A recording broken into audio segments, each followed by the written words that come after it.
Hey guys, it's Fonzie with DipYourCar.com, and today we need to put our heads together. We need to come together as a community and we need to find a solution to a problem. I need your help. We've already done 2 videos customizing shadow black by putting pearls into the color. The first one, we did blue pearls into shadow black, 25 grams per gallon. A lot of people were like, oh, that looks awesome. And a lot of other people were like, dude, you screwed up, way too much pearl, you have to bring the pigment load down. So we tried it again, a red pearl, 10 grams per gallon. A bunch of people were like, nailed it, looks great. Lots of other people, nope, way too much pearl, or you didn't use enough pearl. We got to figure this out today. We need to find out how much pearl is the ideal amount to put into shadow black for customization, because we still have to do green and purple and gold and lots of other customizations, and I want to do them the way that we agree is best. So we're going to jump in, we're going to knock this out. Enjoy the video. So here's how we're going to approach the experiment. We've got 6 different paint cups here, all filled with the exact same amount of shadow black. And we've got the same 2 pearls that we've already worked with, carbon blue and carbon red. Having these 2 different pearls in the same experiment will give us a great example of how different color pearls react to different pigment loads in the shadow black side by side. Now we need to get a baseline of the pearl load, and I think that baseline should be 10 grams per gallon. We've already learned that if you go over 10 grams per gallon, you start to pull in a little too much color and you lose some of that dark richness of the shadow black that you guys want to keep alive. So we need to find out how much lower than 10 grams per gallon can you go before you don't see any color effect at all. So we're going to do 3 grams, 6 grams, and 10 grams of blue, 3, 6, and 10 of red. We're going to put them on those extra large speed shapes. Then we're going to lay them out side by side so we can see exactly where the sweet spot is and see if everybody can agree on how to proceed. Let's jump in and get it done.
All right, guys, we have finished all of the spray outs. Now I am going to overload you with visuals. I want you to take a look at each one. We're gonna show you each sample right next to Shadow Black by itself so you can see how it contrasts off Shadow Black. Then we're gonna look at all of the samples in a row so you can see the variance between each other. Then we'll come back and talk about it.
So what does this all mean for us? What did we learn from this today? Well, a couple things. First, I think it's very clear that the different colored pearl powders are going to react differently to being blended into the Shadow Black. If you look at all the blue samples, they all look great in their own way. When you look at the red samples, it kind of suck. I mean, it's just the way it is.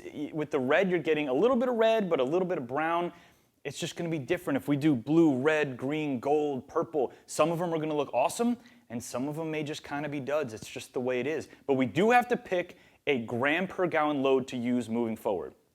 My vote, I think 3 grams per gallon is not enough. I think it's getting swallowed up by the Shadow Black and there's not enough pop there. I think 10 grams per gallon looks great, but it may be a little bit too much color for what people are trying to achieve in this project. I think 6 grams per gallon is right in the middle. That's the sweet spot in my opinion. It's just enough color, but retaining a lot of that deep, rich color of the Shadow Black. If you have an opinion on this, now is the time to voice it. Leave a comment in the section below. Let me know what you think looks best. If you have any questions about dipping at all, email us CustomerService@DipYourCar.com. Call in and speak to one of our reps, or you can chat with us directly on DipYourCar.com. There's lots to learn at dycuniversity.com too. Make sure you check that out. As far as this project, I think it was fun. I think it was awesome. A little bit of an eye-opener.